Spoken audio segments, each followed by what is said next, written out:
Conciencia de Valores.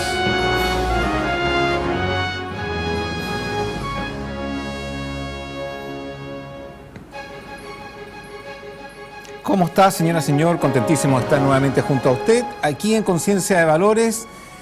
Sea protagonista, como lo hizo la semana pasada, a través de las redes sociales, o si lo prefiere, nos contacta también a través del call center. Hoy vamos a hablar acerca de los jóvenes en el Chile de hoy. Problema también en la adolescencia, problema en la juventud, problema en la enseñanza. Ese es el tema que lo vamos a desarrollar con un panel de mujeres. Nos complace tener en este programa a la psicóloga Johanna Narr. ¿Ah? Exacto. ¿Lo dije bien, Johanna? Muy bien. Bueno, Johanna, pero a esta altura, Johanna, da lo mismo. Soy la misma todo el rato, así que... Patricia Valenzuela. ¿Cómo estás? Tanto tiempo. Sí, qué bueno encantada tenerla de estar aquí con nuevamente. ustedes. Y con este tema de niños y adolescentes que me fascina. De jóvenes, de jóvenes. De jóvenes. Doctora Cordero. Gusto de estar nuevamente con uno. No sé si puedo aportar tanto una vieja de 72 años. Porque cuando yo era joven era todo tan distinto. Y quiero partir precisamente por eso, el tema de una palabra que genera hoy día una discusión con relación particularmente a la formación de los jóvenes, que es la palabra disciplina. Esta es una palabra que si uno la veía en la generación suya, incluso la generación mía, no sé, hace unos 30, 40 años, una palabra bastante aceptada y bastante aplicada. No era una palabra tan resistida. Claro, de hecho, parte de lo cotidiano. De hecho, era más bien normativa. Hoy día hablar de disciplina es una palabra que de alguna manera asocia una cierta resistencia. ¿Cuánto visualizan ustedes de lo que pasa hoy con la juventud actual en el tema formativo? Esa palabra juega un rol relevante, juega un rol importante. Yo creo, ¿puedo partir? Sí, por favor. Gracias. Yo creo que la disciplina tiene una relación muy, muy cercana con la distancia entre papá e hijo. Ese es el problema que se presenta en estos tiempos, porque los niños están teniendo una información del mundo, se conectan con un botón a China, Australia, Estados Unidos, conversan con sus amigos, con parientes, con amiguitos que están en otro continente. Sin embargo, llega el papá en la noche y no conversa nada con él. Entonces ahí se provoca una sensación de que la disciplina viene siendo una imposición, no parte de la comunicación como pudo haber sido en otras generaciones, en que los niños teníamos casi cero comunicación con el exterior y lo único que referente era lo que papá y mamá decían. Ahora con tanta comunicación yo creo que habría que tocar un poquito más la vena del amor relacionado como cómo quiero llevar a mi hijo, por qué camino quiero que se dirija, pero con amor, con compañía, con contención. Porque si no, hay muchos lugares donde lo puede encontrar. Pero la palabra disciplina es una palabra que es normativa, no es una palabra necesariamente... Pero no tiene por qué ser catalogada como algo, disciplina con un látigo. Porque eso sería como estar entrenando. Eso sería como estar entrenando un cachorro. Pero eso lo estás diciendo tú. Sí, es una calificación folclórica. Claro, eso no es tan folclórica porque para tu cerebro es lo que aprendió. Tu cerebro no va a ir a decir disciplina es lo que mi papá me quiere dar con todo su amor. Para el cerebro es como el diccionario. Disciplina es lo que normas a seguir, te gusten o no. Entonces el cerebro ya lo empieza a rechazar. Sí. Si usas la palabra disciplina, es diferente si usas la palabra... ¿Y de dónde sacaste esa teoría? PNL. La programación de la lingüística, que es donde yo soy coach, claro, es una... Y no solo coach. Es una arbitrariedad teórica el PNL, porque el cerebro no habla. No, el cerebro habla por todas partes. No. Habla con tu dolor de estómago, habla con sueños, es lo que hablamos del inconsciente. Pero cuando definimos la palabra disciplina, una de las definiciones... Está estandarizada socialmente. Es poner normas, someterse a ciertas reglas, a ciertas habitualidades en el hablar, en el decir. Por ejemplo, no sorberse los mocos en la mesa, no decir garabato delante de los adultos, etc. Una serie, era cuando yo era joven, digamos, uno trataba usted a su papá. Jamás impensado tutear al papá, en mi época. Yo creo que el tema de la disciplina, a ver, la diferencia que hay ahora, que es una diferencia potente, que tiene que ver con que los jóvenes se están cuestionando mucho más. En eso yo también estoy bastante de acuerdo con Patricia, en el sentido de que aquí no solo basta que le digan a un niño, a un joven lo que tiene que hacer, porque eso es lo que hay que hacer. El niño está cuestionando. Y eso también parte de la base en que le estamos dando mucha más comunicación y nosotros le estamos dando las herramientas para que ellos cuestionen los temas. O sea, en el fondo, por un lado, nuestra formación, digamos, era mucho más simple. porque era la cosa como era. Y ahí está el tema de la disciplina. No nos cuestionábamos mucho también por el tema de la sociedad y por el tema de la distancia emocional también con los papás, que no teníamos mucha llegada con ellos, ¿ya? Ahora nosotros propendemos a que nuestros hijos sí puedan preguntarnos. Para nosotros lo importante, por lo menos hablando yo personalmente, para mí lo importante no es la disciplina porque sí, sino que lo importante es el cuestionamiento de esa disciplina y que juntos quizás podamos encontrar quizás temas distintos. Quizás para mí es importante, como dice la doctora Cordero, que no se le caigan los mocos porque me da vergüenza, pero quizás para él es importante porque buscarle un sentido a él. O sea, quizás para él es importante no estar con los mocos colgando porque, no sé, va a saber mal su comida. ¿Dónde está el equilibrio entre el dejar ser y fijar un marco normativo bastante estricto? Hay de hecho un estudio con relación a los jóvenes en Chile que entre los 18 y los 24 años 1 de cada 5 jóvenes no estudia. No estudia porque simplemente no quiere estudiar. Entonces, ¿hasta qué punto en un ámbito, incluso la gente que nos está viendo en casa, yo creo que mi hijo está precisamente calificado en esa situación de 1 de cada 5? Por más que le digo que estudie, no estudia. O sea, ¿hasta qué punto esa situación tú la dejar pasar? Un laissez-faire. ¿Llaman los nines, los que no estudian ni trabajan? Ni estudian ni trabajan, claro. Nines, unos nombres rarísimos, porque ahora todo le ponen así, parecen submarinos. Letras pero hay un tema social hay una pedagogía que es muy perdón, buena. pero hablando de lo que por lo menos la educación que me dieron mis padres, eso era imposible en mi casa. O sea, claro, pero era imposible ese laissez-faire de hoy día. Pero por ejemplo, uno puede transar con los hijos o con los sobrinos o con los pacientes que uno atiende en el policlínico, el hospital, decirle por lo menos termina tu enseñanza media, porque no toda la gente se va a ganar la vida siendo profesional o técnico, sobre todo ahora que hay tanta oferta, tanto emprendimiento. Yo encuentro que esta es una época maravillosa. Es fantástica. En mi época nosotros entrábamos casi como un ratón de laboratorio. Te metían allá adentro, tenías que dar el bachillerato en mi caso y después entrar a la facultad. Que te gustaba cantar, que te gustaba tocar guitarra. Claro, tocar guitarra nunca aprendí, pero yo cantaba y mi profesora de música decía, tú tienes que ser cantante de ópera, María Luisa. Y yo siempre tuve el cerebro muy pragmático.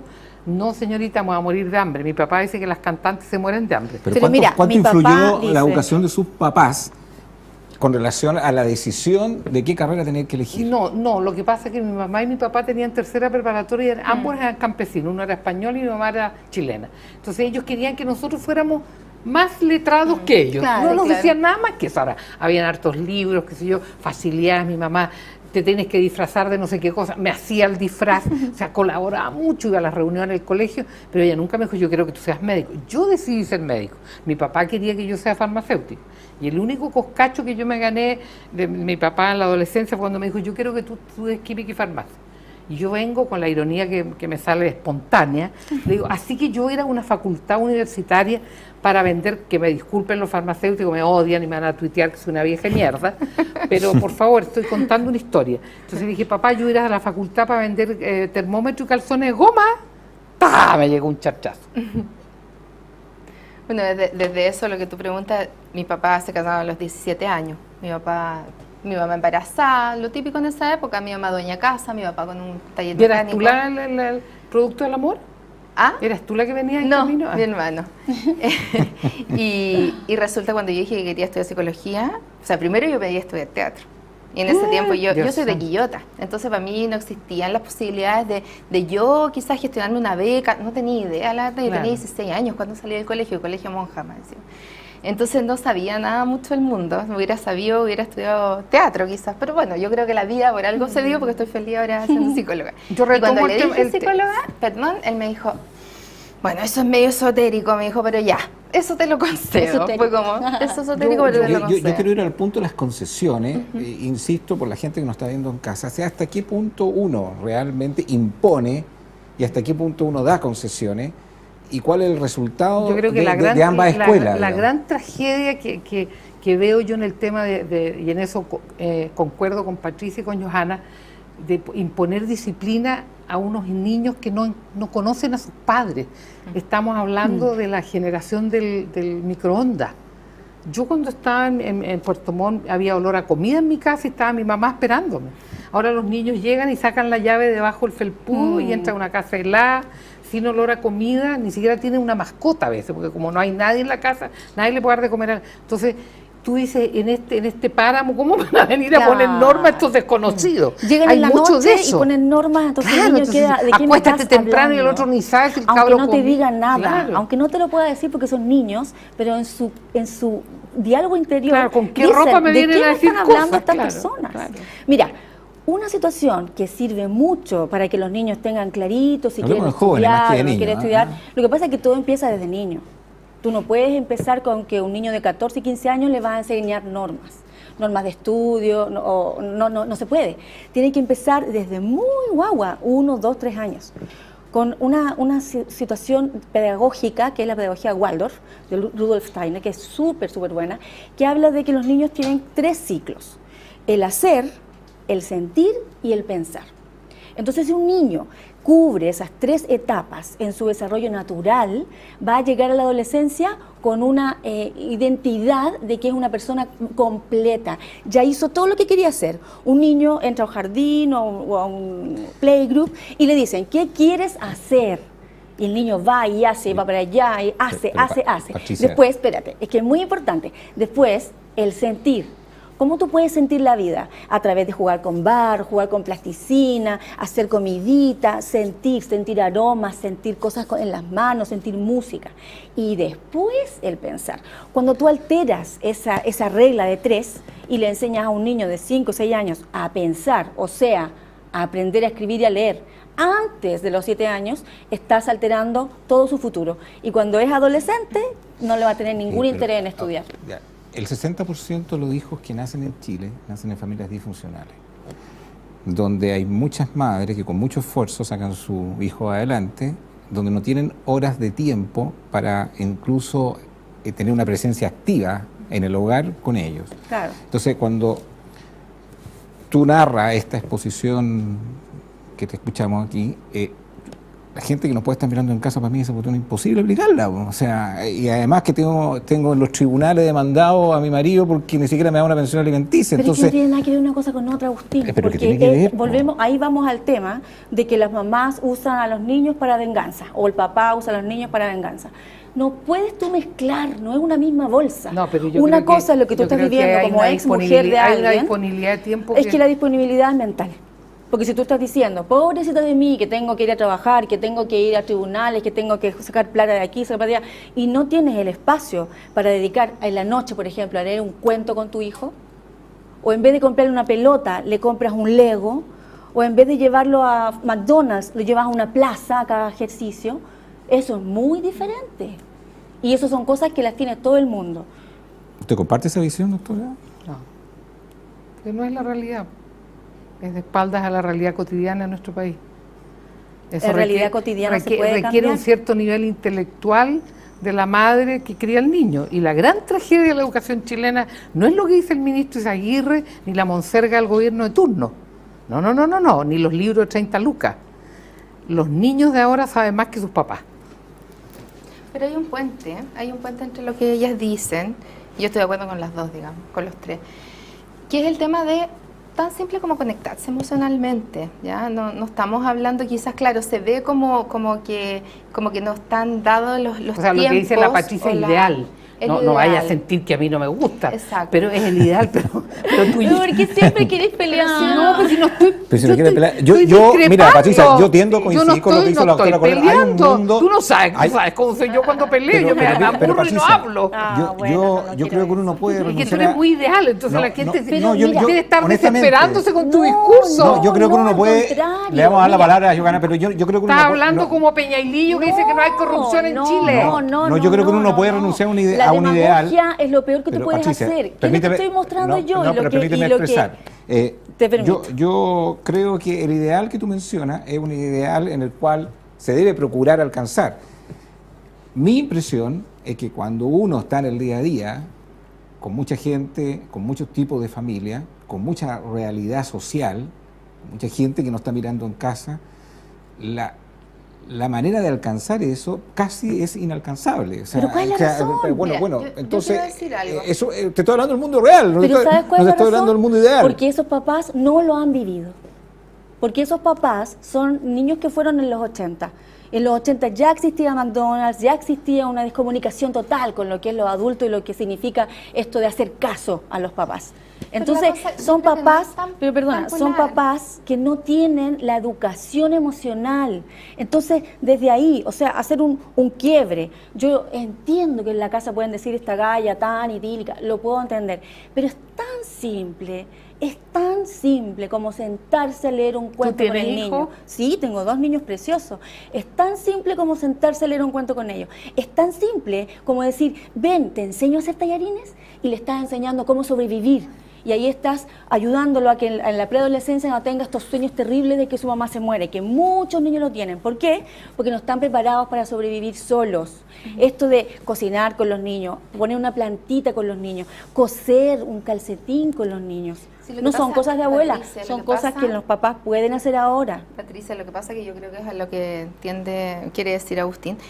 Yo trabajé mucho en violencia intrafamiliar, mucho tiempo. Trabajé mucho en abuso sexual y mucho tiempo en fiscalía, en donde, bueno, mis 15 años han sido en servicio público, entonces yo conozco bastante la realidad, además de la realidad de mi vida, que también tengo 2 años. Yo soy madre soltera, que también trabajé de 8 a 8 mucho tiempo, y mi hija tenía que estar en la sala cuna de 8 a 8, y no había otra opción. Yo creo que sí suena un discurso ideal. Ahora podemos ir desglosándolo y poder, por ejemplo, yo creo que el tema de la calidad es vital, y sí, quizás uno no va a tener ganas, por ejemplo, de leer un libro cuando llega, pero espérame. Pero es que eso ya es grave, eso ya es grave. No es grave. Es grave, ¿sabes por qué es grave? Patricia, déjame hablar, déjame hablar un poquito. Es que siempre se me olvida. Mira, ¿sabes por qué es grave? ¿Sabes por qué es grave? Consideramos la palabra. Sí, porque quiero terminar la idea. A ver, yo también hablaba con las mujeres, son mujeres que han sufrido mucho en la vida, y lo que uno tiene que decir, yo creo que ella no debe hacer lo que no quiere hacer. El tema es cómo encantarse para que ella lo pase bien con eso. Si ella, por ejemplo, no le gusta jugar a la pelota, no le gusta ir a la plaza, muchas mujeres se obligan a hacer eso y son infelices profundamente porque tienen la embarrada en su vida, son mamás solteras, trabajan todo el día y además tienen que llegar a ser mamás buenas, felices, y tratar de ser para los niños lo que ellas no quieren ser. Ellas tienen que encontrar un punto en común en donde ellas lo pasen bien con los niños. ¿Qué puede ser? No sé, escuchando música, por ejemplo. O sea, escuchar la música, no sé, no voy a decir qué radio, pero distintas radios donde las dos canten 2 canciones antes de dormir. Quizás no el cuento, quizás escuchar música. ¿Qué más pueden hacer? Quizás dar una vuelta, no sé, sacar a pasear al perro, no sé. Yo reconozco el esfuerzo de ustedes de tratar de llevarme al tema de los niños, pero yo creo que el tema hoy día que quiero que esté enfocalizado en la discusión en el tema de los jóvenes, mira, honestamente. Desde lo que tú estabas diciendo, tú hiciste una pregunta que era esta cantidad de gente que era 1 de cada 5, ¿cómo era tu...? ¿El 40%? ¿Cuál fue? Sí, uno de cada 5 personas no quiere estudiar. No quieren estudiar. Ahora, me imagino que sacaron todos los cruces sociales de la gente que no podía estudiar, ¿sí? En ese estudio. Sí, claro. Ya. Yo creo que esa gente no es porque ellos no quieren estudiar, sino que es ver qué pasa, que la motivación de ellos los hace estar, yo creo que abiertamente deprimidos. O sea, si alguien no quiere hacer algo en la vida, por eso incido en el tema de la gente que nos está viendo en casa por lo siguiente. Yo creo que mi hijo, por más que le he dicho que estudie, este cabrón no estudia. Entonces, ¿hasta qué punto la disciplina juega un rol y hasta qué punto el laissez-faire juega otro rol? ¿Hasta qué punto hoy día una mujer que trabaja llega a las 21 horas y se cría con una nana, tiene o no tiene una influencia? Yo, en lo particular, podemos discrepar en esta discusión, creo que sí tiene una relevancia demasiado grande. Sí, o sea, no es lo mismo... En el caso de mi madre, que le mando un saludo, en el cual fue una dueña de casa y en el cual fue muy activa y muy presente, a una generación que hoy día cambió brutalmente porque tienen que sacar sus familias adelante. Dije anteriormente que 60% de los hijos que nacen en Chile nacen en familias disfuncionales, por lo tanto, no tienen otra opción que trabajar. Usted tiene que tener una opinión también muy particular con relación a ese mismo tema, doctora. O sea, no da lo mismo una madre con presencia presente. Me molesta el denominar disfuncional una familia donde se fue el papá y no paga la pensión, porque puede ser mucho más sana que las familias con la presencia de ambos padres. O sea, no está por ahí el cuento. Se fija, porque yo también podría decir por qué la mujer salió a trabajar. Para tener refrigerador, para tener aspiradora, para tener enceradora. Mi mamá no tenía refrigerador, su primer refrigerador se lo regalé yo cuando empecé a trabajar, estudiante. ¿Te fijas? Porque la gente se ha puesto a trabajar porque vino el consumo, la tentación de consumir y llenar la casa de cosas. Tiene un refrigerador que les costó, que todavía lo están pagando y hay una zanahoria podrida adentro. O hacer la vida un poquito una más botella de simple agua también. con Simonquis. O sea, una serie, sí pueden hacer la vida muy fácil, pero hay un impacto cuando aparece el consumo en la estructura familiar tradicional, usando la palabra tradicional, no con los malos atributos que se le dan aquí en este país a lo tradicional. No estoy hablando de la oligarquía agraria chilena ni la derecha chilena. Lo tradicional, lo que era habitual en una familia.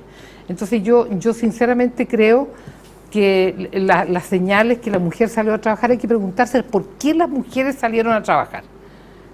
Y la otra cosa, que estos jóvenes apáticos que no quieren estudiar, yo le pregunto lo primero cuando me quedo sola con ellos: ¿cuándo empezaste a fumar marihuana, compadre?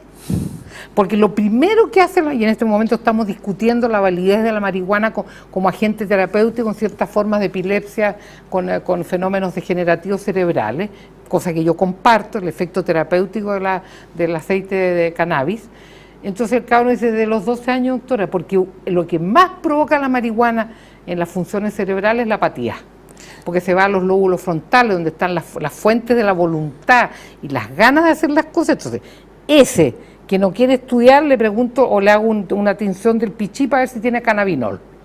Ojo con eso. A propósito de la palabra apatía o no estar ni Así ahí... que su hijo que no quiere estudiar, pero ¿cuántos porros te mandáis a la semana? Pregúntele eso primero y después Pero a me propósito cuenta. de la palabra bulia, apatía, los jóvenes no están ni ahí con lo que ocurre alrededor de la sociedad y no quieren estar ahí tampoco. Hay como una desvinculación y me gustaría saber el análisis de usted respecto a ese fenómeno a la vuelta de la siguiente pausa comercial.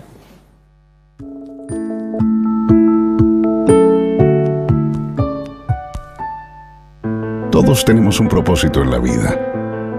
Defender el medio ambiente es mi propósito en la vida. Los derechos de la mujer los defiendo porque es mi propósito en la vida. Mi propósito en la vida es que todos tengamos mejor salud y mejor educación. Y yo defiendo la vida como sea. Ese es mi propósito. Todos tenemos un propósito en la vida. No lo abortemos. Infórmate y opina sobre este tema en www.transformachile.cl.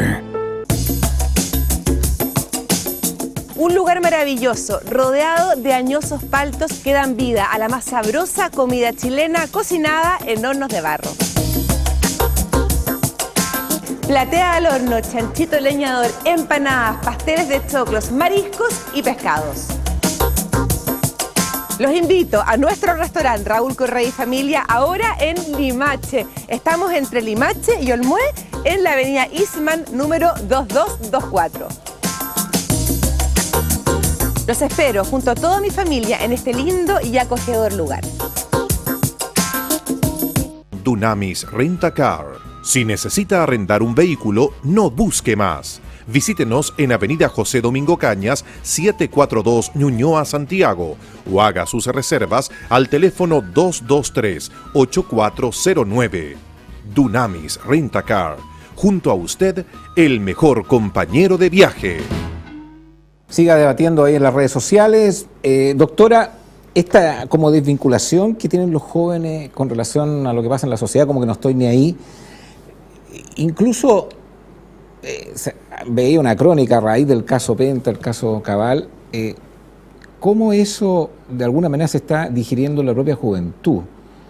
Ahí hay profesionales que han participado en carrera universitaria en la Católica, se han educado en colegio privado, de religión católica también. ¿Y dónde está el tema valórico detrás? ¿Y cómo esto de alguna manera, los propios jóvenes al mirar, porque además esto ha sido como un reality, porque ha sido exhibido también con una frecuencia mediática enorme, ¿cómo lo ven ustedes? ¿Cómo lo ven esa situación? Yo creo que nunca ha tenido más vigencia en Chile el adagio lo que natura non dà, Salamanca non presta. Me explico. Lo que tú no traes de patrimonio personal no te lo da la universidad. Estos tres pillos estudiaron en la Pontificia Universidad Católica, agacho la mirada, lugar donde yo también estudié. Y ellos tienen rasgos de personalidad que por mucho podrían haber estudiado en el Vaticano, haber sido su profesor el Santo Padre, y pillos habrían sido iguales. Es como el cuento del alacrán con el sapo. Cuando el alacrán pica al sapo que le atraviesa el río, es mi naturaleza. Le dice perdona, pero es mi naturaleza. Estos iban a ser siempre pillos, aunque lo hubieran leído el Evangelio todos los días, porque resulta que no hay ninguna iglesia cristiana que insista más en el pasaje cuando Cristo echa a los mercaderes del templo, ¿verdad? Uno se lo enseñan en la primera comunión. Y resulta que estos son unos mercachifles que Cristo le había sacado patada en el culo del templo, ¿no? Y tienen una absoluta disociación de lo que es tener, porque la religión, ¿qué es lo que te hace? La religión te aumenta tu patrimonio ético. Tú te adhieres a una causa, lo que hablábamos con la Joana antes de entrar al programa, que tú al final terminas quedándote en un lugar donde no te pagan muy bien. Ella trabajó en víctimas en las fiscalías que pagan mal. Yo trabajé 25 años en el psiquiátrico, porque tú te quedas, porque te vas, como me decía, te vas quedando en el barro, ayudando a los que tienen barro en los pies. Te enamoras. Dice yo, y eso es porque tú tienes una creencia. Yo en el caso mío soy católica, yo digo, Dios me quiere a mí buena persona. Porque al final del día de lo que se trata es ser buena persona. Haya estudiado en la Universidad del Demonio, doctora, de la Católica. Pero cuando eso no solamente se circunscribe a los actos personales de uno, sino que también afecta en esa participación la esposa, los hijos, es más allá. Es que yo creo que esa gente se mueve, así como se mueven los políticos, en un mundo autista, que no corresponde al mundo de nosotros. Yo el otro día le decía a una persona, nosotros tenemos que sacar números para que nos atiendan en la telefónica, tenemos que pagar las autopistas, tenemos que pagar las contribuciones. Estos tipos llaman por teléfono y tienen un medio pollo, un cuarto pollo que le hacen los trámites. No saben del mundo, ellos están desaferentados. Y por ende la familia. Cada uno tiene auto, ellos no tienen frío, tienen calefacción central, o sea, ellos viven en un mundo aparte. Ahora, desde ahí, esto es una tremenda oportunidad para que ellos puedan sí, conectarse sería fantástico que a través de la vergüenza, cuando van a ver a los papás pillos, empiecen a ponerse rosados y a decir, ¡ay, Dios mío! Hay pobres, aquí hay gente pobre. Aquí hay... sentir por primera vez la impotencia y la incapacidad de mover la situación que está ocurriendo. No puedes llamar por teléfono para que le hagan la gaucha. ¿Por qué esta abulia de los jóvenes actualmente porque nadie por ser participativo en lo que ocurre alrededor de la sociedad? Dígame, ¿quién habla de los jóvenes? ¿Quién dice, hemos sacado una ley en que en cada barrio, por pobre que sea, lo que decía la Patricia, vamos a tener un jardín, un gimnasio, un frontón, unas pelotas de fútbol, unas paletas de tenis para que ahí los chicos rompan, jueguen y qué sé yo? Yo creo que eso es Nadie. ¿Quién habla? Aquí en Chile, NN son los niños y los púberes y los adolescentes. Tiene que venir Lollapalooza para que ellos tengan identidad. Pero doctora, pero ¿esto es un problema de los jóvenes o es un problema de que realmente no están ni ahí porque es un voto de castigo incluso a la sociedad en temas de la política, porque realmente no me brindan ninguna solución? Es una cosa reactiva, pero también es esta gente, ¿habla alguna vez de nosotros? ¿Estamos en el discurso de esta gente? Yo creo que no es ni una ni la otra, yo creo que es... ¿Qué es lo que dice tu teoría? Porque te matan en tu teoría si no la usas. No, para nada.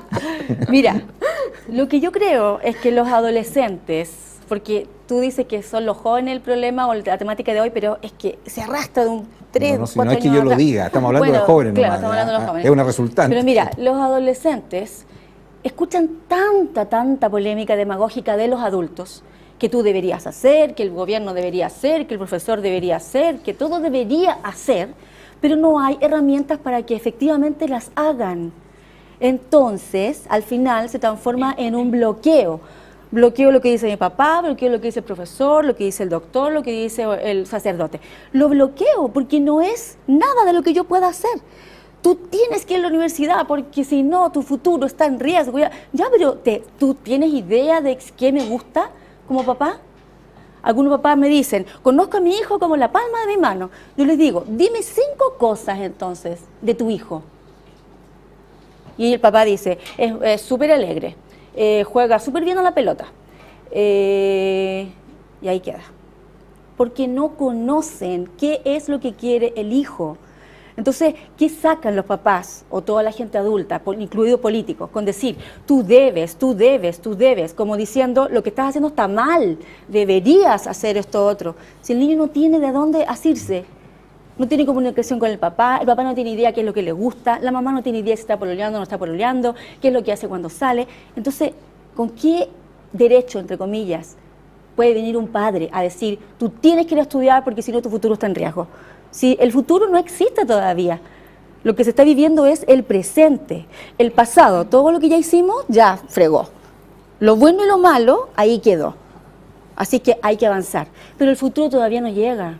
Pero tú Es estás hoy, contradiciendo tu discurso. es hoy. Dijiste que desde hoy. guagua hay que enseñarle para... Por supuesto. Entonces, ¿cómo es si la de cosa? guagua no le enseñaste, ya no puedes y volver a decir, oh Dios mío, La hice sensación mal que el me da trabajo. que le traspasa el problema nuevamente, en este caso a los adultos, a los padres, No, para nada. de una situación en la cual a lo mejor los propios jóvenes han tomado por iniciativa personal no participar nomás, no participar porque esta es una sociedad en la cual yo no me quiero involucrar Yo creo porque que no una estoy de acuerdo en persona- compartir sus principios. ¿Qué piensas tú, Giovanna? Agustín, yo creo que no es una, a ver, no es no es que ellos no quieran participar, es que al no participar ellos están diciendo lo que no Exactamente. quieren, ¿ya? Ellos tienen otro diálogo, otro discurso, tienen otra forma de comunicar las cosas que les pasan. Yo creo que los jóvenes están muy enrabiados, están muy hastiados y asqueados de lo que ha pasado en esta sociedad, y creo que es una vuelta de mano de lo que nosotros hemos hecho también como generación. O sea, yo creo que más allá de que hemos tratado de ser más cercanos, todavía no hay canales ¿cómo decirlo? Canales efectivos de comunicación para poder hablar con los jóvenes y poder tener un discurso horizontal donde ellos se sientan validados. Cuando uno habla con ellos en la consulta, desde adolescentes hasta chicos de 30 años, que yo les digo chicos todavía, yo veo una pasión, pero que está escondida todavía, porque no saben, no tienen el canal para sacarla. Pero después, a la segunda sesión, esa pasión se ve ahí. Porque yo lo primero que le digo a los jóvenes es, tú tienes que buscar un motivo de consulta. Yo no te voy a atender acá para que tu papá o tu mamá gaste plata y tú vengas a sentarte y calentar el asiento. O sea, tenemos que encontrar un motivo de consulta. El último estudio que se hace de la autoestima de los jóvenes, me gustaría saber tu opinión como psicóloga y también doctora como psiquiatra, dice que ellos están en general muy satisfechos de su imagen física, pero bastante inseguros de sus capacidades. Me pareció interesante el estudio. Muy interesante. Mucha inseguridad en los aspectos de sus capacidades y muy seguro en su apreciación física. Es el mundo que le hemos entregado. Nosotros le hemos entregado un mundo lleno de externalidades. Aquí vale por si andas con una zapatilla de 80.000 pesos. Nosotros en mi época con cueva teníamos zapatillas, sí, y la pintamos con creta. También, y cuando hacíamos la revista de gimnasia quedaba todo blanco. Esto te mata un hijo si tú le compras una zapatilla de lona. O sea, la sociedad, el capitalismo feroz que se ha impuesto a la sociedad, que es mucho mejor que el socialismo, hay que decirlo. Ha provocado más trabajo y ha mejorado el pelo de la gente. Pero en general ha disminuido lo que. Mira, ustedes no vivieron el Chile pobre en que yo nací. ¿Me entiendes? Yo tenía compañeras de curso que iban a pata pelar al colegio en Puerto Montt con lluvia. ¿Eran más felices? ¿Los jóvenes eran más felices? Yo en ese Chile más pobre, éramos más participativos. Yo no creo que eran más felices. Yo creo que la felicidad no era algo que se cuestionara. Yo creo que la felicidad es algo que ahora se está cuestionando. No, nosotros éramos felices. Pero la gente decía, uno se casa, tiene que casarse, tiene que tener hijos. Nosotros esa es la imagen que feliz? Pero nosotros éramos felices porque sí. No llovió febrero, pudimos bañarnos en la playa. O sea, nuestros mundos eran mucho más pequeños, mucho más estrechos, pero tenían pequeñas gratificaciones. Claro, en cambio ahora los cabros se sienten muy elegantes con el tatuaje, con la polera no sé cuánto, con la calavera no sé cuánto, con el nombre de Iron Maiden, qué sé yo, y adentro vacío, la calaguala vacía. Porque la gratificación es instantánea, pues es un aparato, es un teléfono, es el computador, la gratificación es instantánea. ¿Y sabes por qué creo yo? Porque estas generaciones de ahora, a diferencia de las generaciones precedentes, en la que me incluyo yo, han tenido demasiadas gratificaciones materiales. Pero pensemos y cuando que tú tienes demasiada gratificación material, yo esta cosa guatita llena, corazón contento y cabeza vacía, digo yo. Pero todo lo que uno estamos tiene hablando que tener una cierta carencia todo lo que para desear hablando, la bendición de la escasez se llama eso. Exacto. La bendición de la escasez. Es decir, yo no puedo. Yo digo ahora los cabros aprietan una tecla Yo lo veo en el programa de radio que hago con Sebastián Gajardo. Pero pregúntale cuántas veces le dicen que me dice María Luisa, espérate, ¿cómo se llamaba el autor del Vengador de Sevilla? Y yo le gano a la tecla de él, me dice, Tirso de Molina. No, yo ya te lo dije primero. Ellos, los cabros de ahora, deben ser cultísimos, con una riqueza de vocabulario apabullante. Son incultos, redondos, como una bola en general, y con una pobreza vocabularia. ¿Cachai? No, todas las cosas son fuertes. No, yo tengo una visión súper distinta. O sea, es que además a mí me ha tocado mucho trabajar con abuso sexual y con chicas que son, de verdad que yo las miro y yo digo, o sea, son de una admiración y de una potencia, de una fuerza. Traumatizadas y fracturadas son personas que han logrado sacar lo mejor de sí mismas frente a una situación horrorosa. Entonces, y la violencia intrafamiliar, pero bueno, otro tema. Lo que yo quiero decir es que lo que estamos hablando tiene que ver también con la etapa de la juventud, ¿ya? Yo ahora digo que los jóvenes duran hasta por lo menos los 30, digamos. La adolescencia se estiró hasta bien largo, bien lejos. Entonces, sí creo que el tema de no pescar, no estar ni ahí, el tema de ser irreverente, el tema el proceso de identificación en el que ellos están viviendo, hace que ellos también estén un poco perdidos en la vida, ¿ya? O sea, esto de decir que son mucho más cuerpo, por decirlo de alguna manera, que mente o que emoción, o que ellos no tienen mucha identificación, ellos están en el proceso de identificación. Nosotros, yo creo que teníamos menos personas para identificarnos, éramos menos exigentes para buscar con quién identificarnos, pero aquí hay una gran variedad, por lo mismo, por los medios, de modelos de identificación. ¿Cuándo un joven tiene que ser tratado como adulto? ¿Qué es tratar como un adulto? Cuando él... El respeto hacia hacer la exigencia. Sí. Hacer la exigencia. Cuando ya una persona uno dice, mira, yo voy a tener una relación contigo ya no como si fuese un joven sin responsabilidad, un adulto, sino como una persona adulta. ¿Cuándo eso tiene una edad cronológica? No tiene edad cronológica, tiene una edad de maduración neurológica. ¿Y sabes qué es lo que yo creo que incide en eso? Cuando la persona es autónoma. Cuando dice, yo sigo por este camino, no voy a hacer nada de aquí a 5 años, me voy a perder, no voy a lograr mis sueños, mis proyectos van a quedar tirados en la basura. ¿Decido eso como ser humano? ¿Quiero eso para mi futuro? Pero si alguien decide ahí eso... está pensando, ahí ya, para mí es considerado... Lo deja partir nomás. Para mí, según tu pregunta, para mí ya yo creo que está pensando como una persona madura. Pero si ese mismo joven, que puede tener incluso 25, 28 años, está diciendo, ¿qué voy a hacer en 5 años más? Le voy a preguntar mejor al computador, a ver, voy al azar. ¿Qué me puede gustar? Ay, mejor nada, mejor veo una película. Ese niño todavía es niño, todavía tiene 12 años en su cabeza, porque no se ha presentado en él un proceso de maduración. Cuando una persona es autónoma, Agustín, cuando una persona es autónoma hay algo y deja también... de culpar que mi papá, que mi mamá, que el profesor, ahí ya empieza el momento de maduración, porque la persona sabe a lo que está expuesto. Pero reconózcanme que también hay una cierta cronología en la cual uno tiene que decir, sabéis que ya eres adulto, tenés que ganarte la vida y parte nomás. Bueno, entonces, cuando ya se eso no podrá ser a los 30, no podrá ser a los 28, claro. Reconózcanme eso. Hasta los 21 no, años. A mí no me metan el lote, de aquí para allá están pensando eso, yo no. Claro. Y a mí me dan escalofrío las cosas que dicen ella. Pero diga su opinión. Porque yo creo que uno, ella habla de la madurez del cerebro, entonces yo que estudié neurología me dan escalofrío las cosas que dice ella, pero el cerebro tiene una etapa en que termina de madurar, que a los 21 años más o menos. Más o menos, 20, dejémoslo hasta 24 años. Ya, pues estamos hablando lo mismo. Y la madurez cerebral significa que tú eres capaz de generar la limpieza de tu habitación, el cumplir ciertas metas y hasta empezar a ganarte tus pesos. Yo creo que uno le puede pedir a un hombre y una mujer a los 25 años que tenga conductas, aunque la finja, de adulto.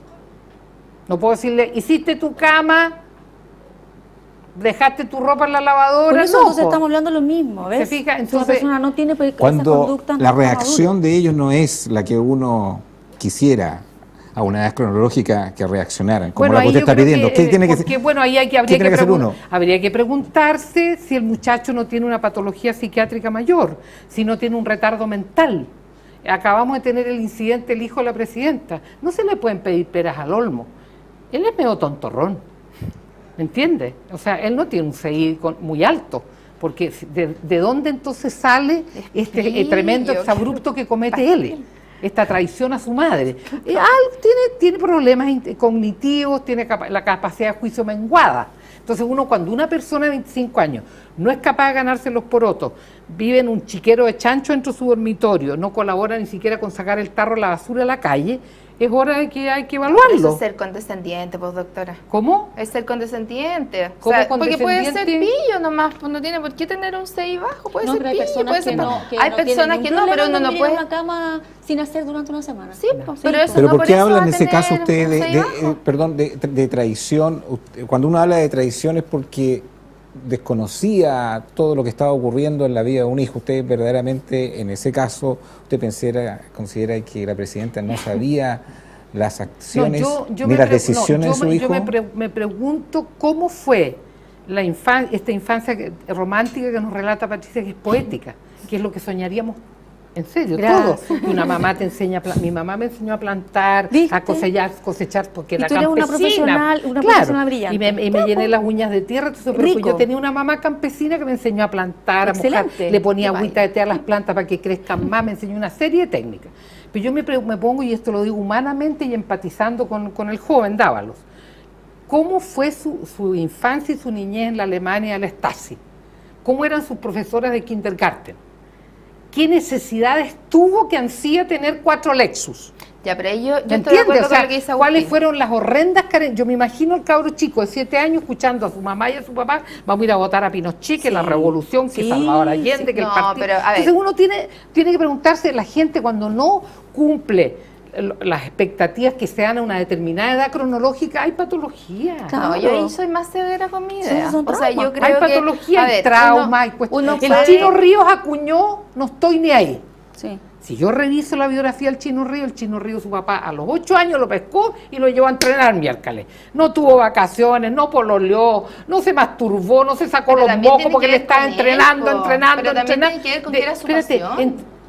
Se la fabricaron la Pero pasión. tú no puedes saberlo. Bueno, a mí me tinca porque él después empezó a mear a la gente y a hacer barbaridad de cabros chicos en un baño en La Serena. Pero No eso le permitieron no es la realidad hacer de todo. como tenía que estás hacer. haciendo ¿Por qué hacía eso? ¿Por qué hacía eso acting out? Porque no lo Pero hizo es que cuando Porque no lo correspondía. hizo cuando correspondió, Eso. tenía un cuadro Ya, pero regresivo. estás responsabilizando a los mismo. El padres papá de está todo. lleno de plata y le cuidó la No, plata, yo no estoy de fantástico, y acuerdo ahora en el chino tiene 6 empleados. ¿Tú no estás de acuerdo con ese yo análisis? creo que hay un momento en que uno se hace cargo de su acto, si no yo podría ser eternamente una Ahora el víctima. Chino Ríos más o sea, duro, no, po. pero espérame, Pero o el sea, Chino tiene a ver, 45 desde esa años y un papá lógica fantástico. de que vivieron cosas terribles, o sea, tenemos a toda la población, o mucha población que vivió cosas terribles y no por eso ha sido gente como las personas que estamos nombrando.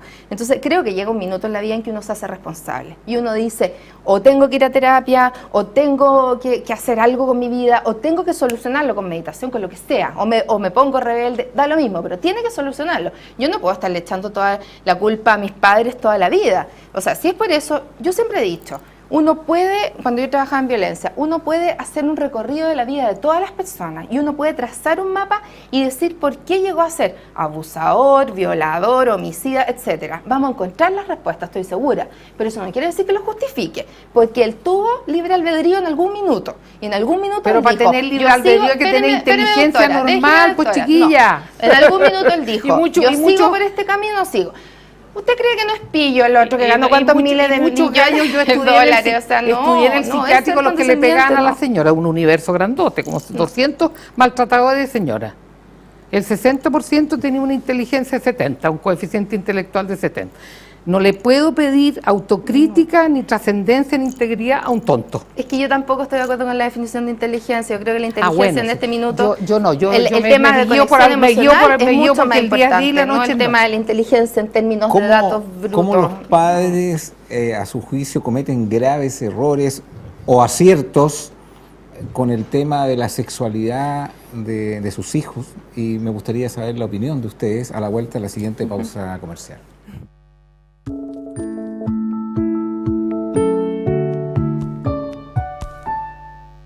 Todos tenemos un propósito en la vida.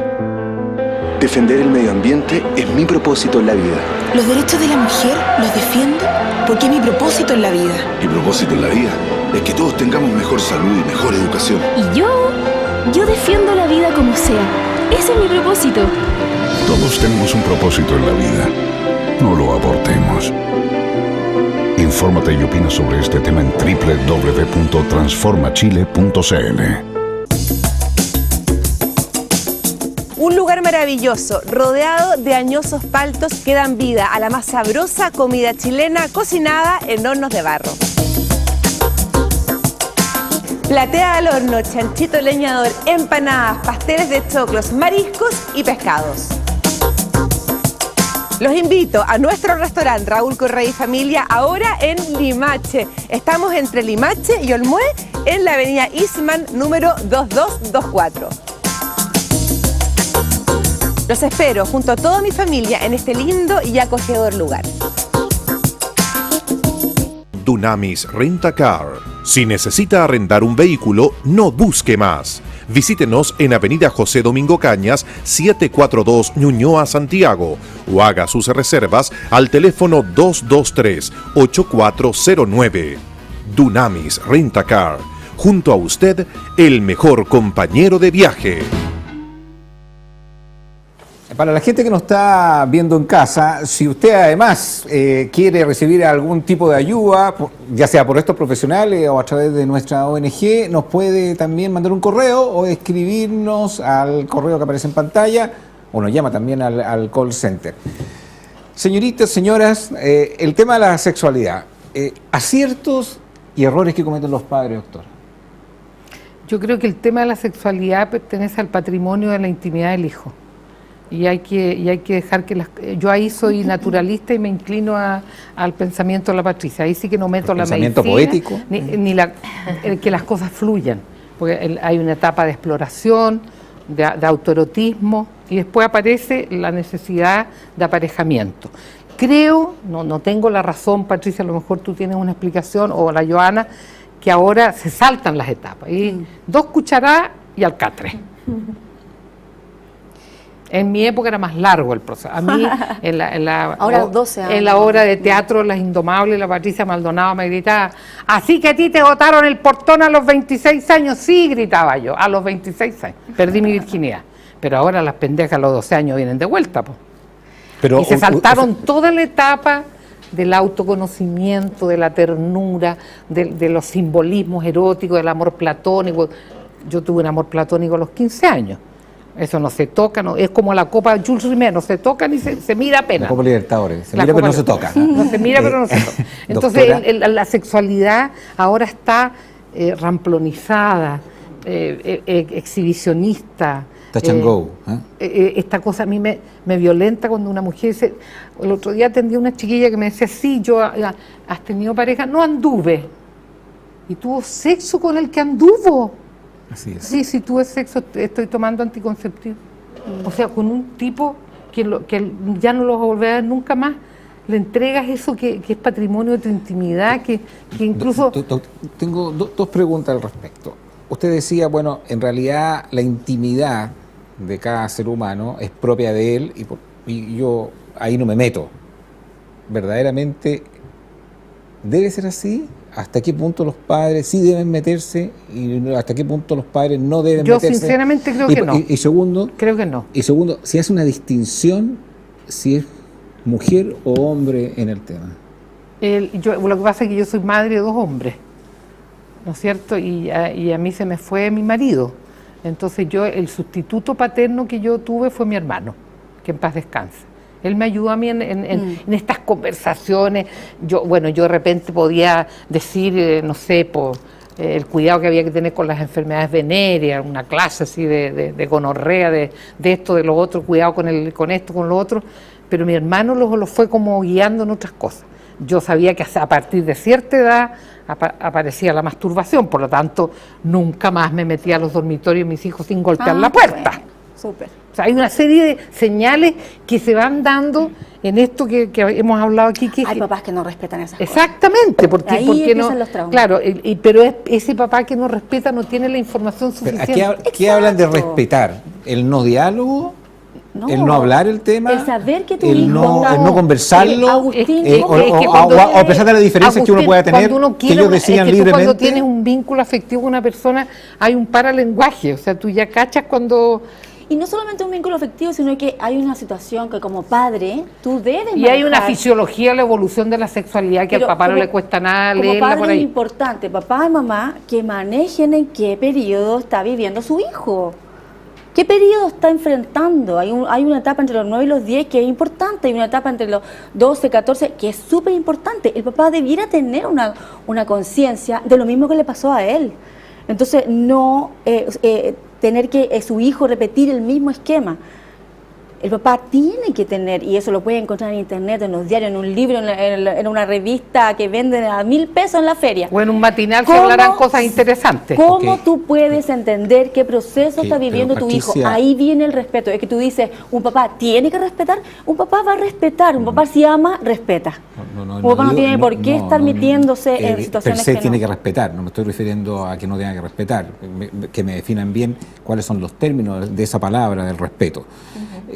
Cuando yo prefiero el fluir, el dejar que uno sabe que hay cierta etapa, a pesar de que yo he tenido pacientes que me han llevado a la consulta por masturbación precoz, y resulta que con la conversación con la mamá y el papá era un niño profundamente abandonado afectivamente. Entonces, o es obeso y se mete caramelos y todo tipo de comida, o se masturba en forma compulsiva. Carencia, ahí había una carencia. Cuando se toma ese camino, Joana, del fluir, como dice la doctora, que en realidad ellos tienen que hacerse responsables de su propia afectividad, de sus propias decisiones, y frente a esa formación que uno le ha entregado, a veces ocurren eventos no deseados, un embarazo, por ejemplo. Ahí me gustaría saber la opinión de ustedes con relación, cuando ocurren esos eventos y uno dice, bueno, ¿realmente estuvo sano el dejar fluir, no estuvo dejar fluir? Aparecen los sentimientos de culpa, aparece una serie de actitudes frente a ese evento que nadie esperaba. En el campo, si tú eres una hijita mujer, le habría contado, le habría dicho, si tú empiezas a tener vas a tener intimidad con tu pololo, entonces tienes que empezar a tomar, yo soy médico, se lo enseño, pero si no fuera médico, te llevo de una matrona o de un obstetra para que te enseñe a funcionar con los anticonceptivos. Habiendo dado toda esa educación. Pero en una sociedad que tiene un programa de televisión donde se exalta el embarazo a los 15 años, ¿qué puedo hacer yo, digamos? Pero, doctora, suponga que hizo bien esa tarea usted. Lo hizo bien, le dijo, cuídate, mamá, y finalmente igual se saltó todas las luces rojas y quedó... Bueno, ella quedó embarazada. Hay padres que aún así por esa situación se sienten culpables. No, ella pispó que el pololo se le estaba yendo y lo quiso agarrar con el embarazo y le fue como... No, doctora, no empiece con cosas medias... No, pero ¿por qué va? Oye, yo soy psiquiatra, yo me muevo en un mundo que está más allá de la norma, más allá de lo normal. Hay historias de muchachas que se embarazan porque se dan cuenta que el pololo se les va. No es lo común y no es la mayoría. No sé, muéstrame tu estadística. Yo te puedo decir que es bastante más común. Que he atendido gente y en mi estadística personal me he topado, creo que con ni una. Pero los niños repiten patrones de los padres, eso es sí o sí. Ahora, los niños repiten patrones en su conducta sexual también. No lo sé. Frente a lo que tú dices, Agustín, yo creo que... Yo creo que eso... no sé si está demostrado que es así. A mí me parece que a veces los padres le han entregado... Yo creo que hay una sociedad muy hipersexualizada ahora, todo es erótico, todo pasa por el sexo. Una de las palabras, yo escucho a los jóvenes, nunca he escuchado la palabra ternura en la boca de gente de 20 años, de 21 años, de 19 años, misericordia... No, una cosa así, ¿cachai? Que de aquí llegué yo y... Como de pero usted le habla un poquito más allá, pero doctor, usted le habla un poquito más allá y se quiebran. Y usted le hace un cariño, le da un abrazo y se enganchan con uno. Esos son los chicos, los jóvenes que más necesitan. Ahora, volviendo a lo que tú preguntabas, Agustín, a ver, yo creo que aquí siento que hay como una confusión. Uno puede darle mucha información a un joven, digamos, un niño joven, de lo concreto. O sea, uno puede sentarse y conversar concretamente, pero eso no quiere decir que haya confianza. Yo no creo que en una familia donde haya confianza, una chica pueda quedar embarazada. Yo creo que es muy difícil, porque si hay confianza, la chica va a poder decir, ¿sabes qué? Es mi momento y necesito ir al consultorio, o tal vez no quiere hablarlo conmigo como mamá, yo también tengo que respetar eso. Y tal vez yo le voy a decir a una tía, o a mi hermana, o a, no sé, a alguien que la lleve, porque quizás conmigo se va a cohibir, y que la lleve al consultorio. Aquí hay que tener... una visión súper aguda, en donde no tiene por qué alguien, lo voy a poner súper como claro así, no tiene por qué alguien engolosinarse con lo sexual, como dice la doctora, sino ha sido un tabú. No tiene por qué alguien andar no tomarle el peso a lo sexual. Y cuando yo hablo del peso a lo sexual, estoy hablando de alguien que maduramente decida tener relaciones sexuales como una forma de comunicación con otras personas en donde ella o él lo pasen bien y sea una forma consciente y le tomen el peso desde esa mirada, ¿ya? Yo no creo que, claro que hay cierta edad, ¿ya? Hay cierta edad y ahí podemos no estar de acuerdo, pero también concuerdo con lo que dice Patricia, uno sabe en qué edad están los niños, uno debiera saber, los jóvenes, los hijos, en qué proceso están, y uno debiera, en ese sentido, saber más o menos qué les está pasando, y desde ahí suponer muchas cosas, no tanto quizás informar, sino que ya darles herramientas para que ellos mismos tomen sus decisiones por el tema del respeto también. Opinión. Oye, nos quedan 2 minutos de programa y no quiero dejar de hacerle una pregunta. ¿Qué opinión tienen ustedes de los jóvenes y la espiritualidad? A veces uno tiene un diagnóstico muy macro y dice, esa famosa frase del Chino Río, no estoy ni ahí tampoco. Es un tema que a su juicio es de la iglesia, de las iglesias, es un tema que tiene que ver con el desarrollo de una sociedad muy enfocada en el hacer y en el tener, donde se ha exacerbado el hedonismo. Todas las anteriores. Y se ha perdido lo que es que el propio joven diga, ¿quién eres tú? ¿Dónde hay espacio para la espiritualidad en la sociedad actual? Dígame. En estos que defienden a los perros, pero no defienden a las ovejas y a las vacas que los perros asilvestrados matan. Entonces uno ve unos actos de amor medio chalados, o sea, defienden a los perros, estos perros feroces que andan en los campos y se comen a las ovejas, y a mí me cuenta la gente, me habla la gente en la calle, unos campesinos, doctora, diga usted en la radio que cuando a una vaca le matan a su ternero, ella llora como 3 semanas, doctora, llora 3 semanas su guagua, que le dejaron los perros le dejaron el cogote roto y la vaca se da cuenta que le mataron al ternero porque serán vacas, pero no son tan vacas. Pero la espiritualidad no cree Entonces, que también... ¿a dónde hay espacio para la espiritualidad? Dígame. Yo el día que pasó lo del hijo de la presidenta dije, ahora Michelle, muestra por favor todas tus habilidades blandas y dile a toda esta jauría de periodistas que te quieren comer como perros asilvestrados, por favor chiquillos, estoy quebrada, lo que pasó con mi hijo no me hagan doler más. Yo habría votado por ella en la encuesta. Eso debió ser. ¿Me entiende? Porque ¿a dónde hay espiritualidad en este puto país?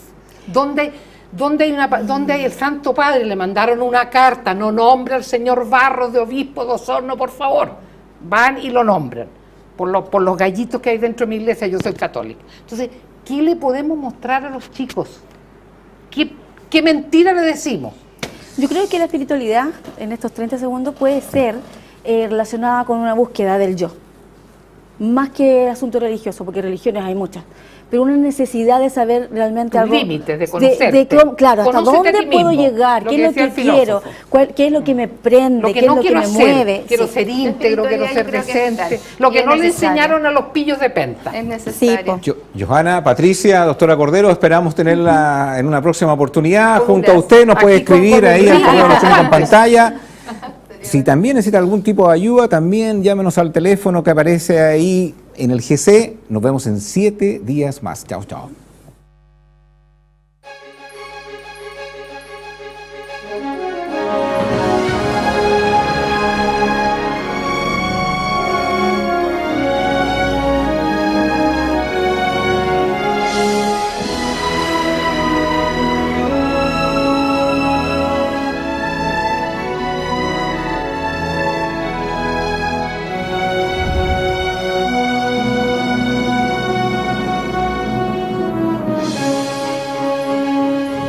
Conciencia de valores.